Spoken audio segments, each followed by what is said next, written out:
Hello बच्चों, reach and teach class में आपका स्वागत है। आज हम हिंदी में प्रत्यय के बारे में पढ़ने वाले हैं। तो चलिए अपनी क्लास शुरू करते हैं। तो अब आप सोच रहे होंगे प्रत्यय किसे कहते हैं?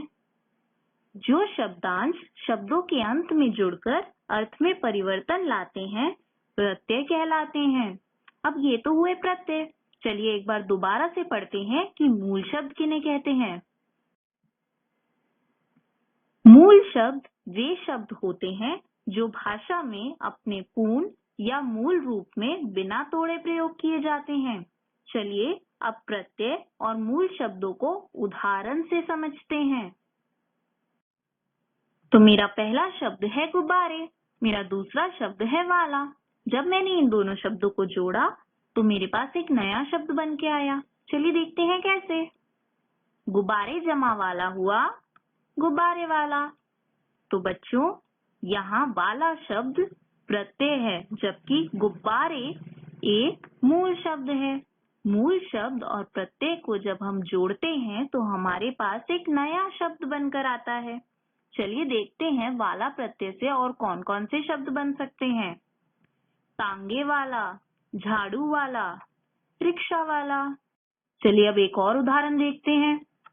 मेरा पहला शब्द है लड़ और दूसरा शब्द है आई। जब मैंने इन दोनों को जोड़ा तो मेरे पास एक नया शब्द बन के आया। चलिए देखते हैं कैसे। लड़ जमा आई क्या होगा? बिल्कुल सही, लड़ाई। तो चलिए अब इसे लिखते हैं। लड़ आई। मैंने प्रत्यय और मूल शब्द को जोड़कर सही लिखा है ना? बिल्कुल सही सोचा आपने। लड़ाई को इस रूप में नहीं लिखा जाता है, लड़ाई को हम इस रूप में लिखते हैं। तो बच्चों, आपने ध्यान दिया, प्रत्यय आई में से मैंने सिर्फ आ की मात्रा और बड़ी ई को लिया है, ना कि पूरे प्रत्यय को। तो इस बात को हम ध्यान में रखेंगे। अच्छा, तो हमारा प्रत्यय क्या था? आई। और हमारा मूल शब्द क्या था? लड़। जब मैंने इन दोनों को मिलाया तो मेरा नया शब्द क्या बना? लड़ाई। चलिए देखते हैं आई प्रत्यय से और कौन कौन से शब्द बन सकते हैं। चढ़ाई, पढ़ाई, बुनाई। तो चलिए अब कुछ अन्य उदाहरण देखते हैं। यहाँ पे कुछ प्रत्यय और उन प्रत्ययों से बने शब्द लिखे गए हैं। चलिए एक एक करके पढ़ते हैं। तो मेरा पहला प्रत्यय है गांव। इससे बने शब्द हैं चिरगांव, गोरेगांव, गुड़गांव। मेरा दूसरा प्रत्यय है गा।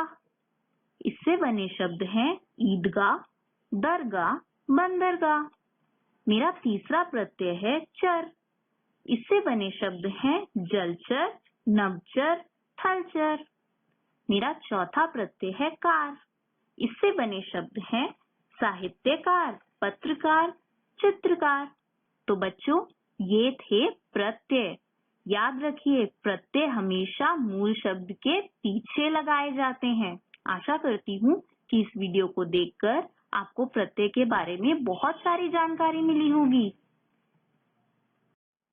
तो बच्चों, अब मैं आपको ये वर्कशीट भेज रही हूँ। आपको इस वर्कशीट को अपनी कॉपी में पूरा करके उसकी फोटो लेकर पीपल व्हाट्सएप ग्रुप में भेजना है। तो अब जल्दी से पहले प्रश्न को पढ़ते हैं।